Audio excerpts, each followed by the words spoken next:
This is GARIS, Masculist, MGTOW flyers, that is 2-3 page essays on the themes of masculism and MGTOW, written by and read aloud by Prof. Dr. Hugo de GARIS.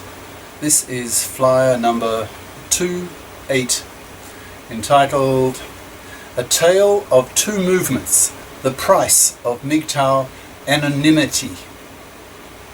Description: this flyer reflects on which approach will be more effective in getting the MGTOW/masculist message out, the broadcast media approach of the boomer masculists or the pseudonymed YouTube video approach of the MGTOWs in their 30s. Flyer itself: A Tale of Two Movements, The Price of MGTOW Anonymity. I have the feeling that crunch time is coming concerning the generation divide on men's lib issues.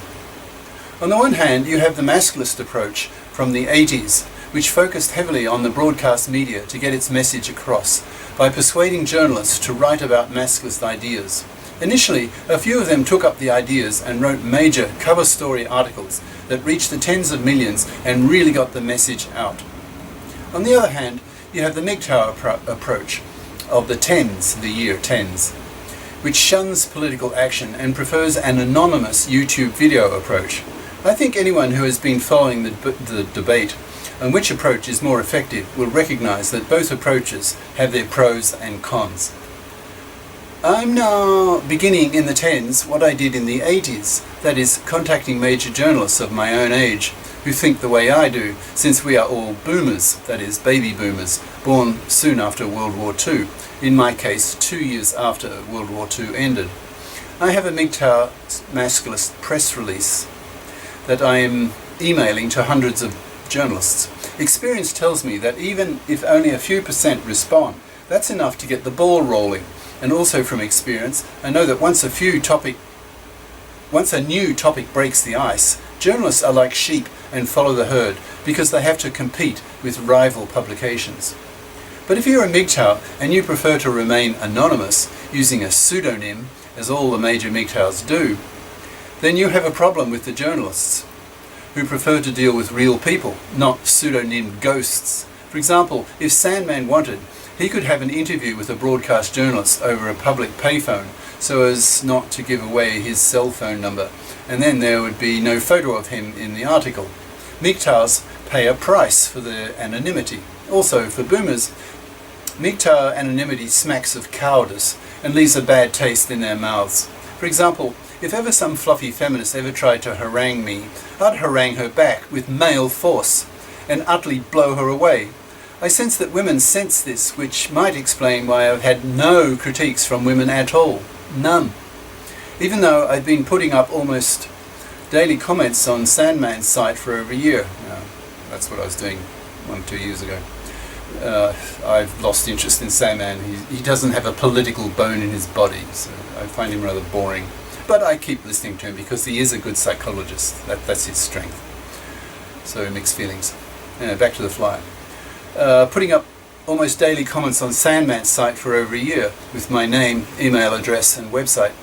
Now, I might be wrong about the effectiveness of the broadcast journalist approach to getting the MGTOW/masculist message out, compared with the more timid, pseudonymed approach of the MGTOWs. It might be the case that the social cultural environment has changed so much in 3 decades that my 80s boomer approach will no longer work.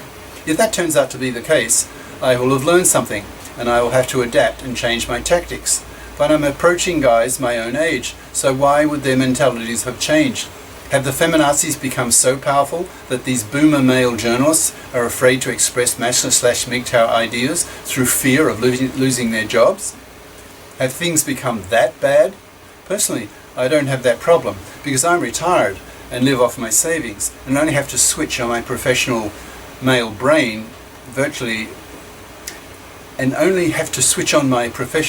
professorial male brain to blow virtually any woman away if I choose to. So, re-crunch time. Who is right? The 80s approach or the 10s approach? We may soon know. If the 80s approach works, It can work spectacularly because a major article in a major publication can cause an avalanche of articles in hundreds of other publications. That is what I'm aiming for. It is what I did in Belgium, France, Holland, Britain, Germany, Australia in the 80s, making cover story weekly magazine articles regularly. I have the press release ready and a stock of MGTOW masculist flyers. No, about 200 of them, but I'm putting them up on YouTube. So everything is ready to launch in a big way. I've already sent out a few to the New York Times. Fingers crossed.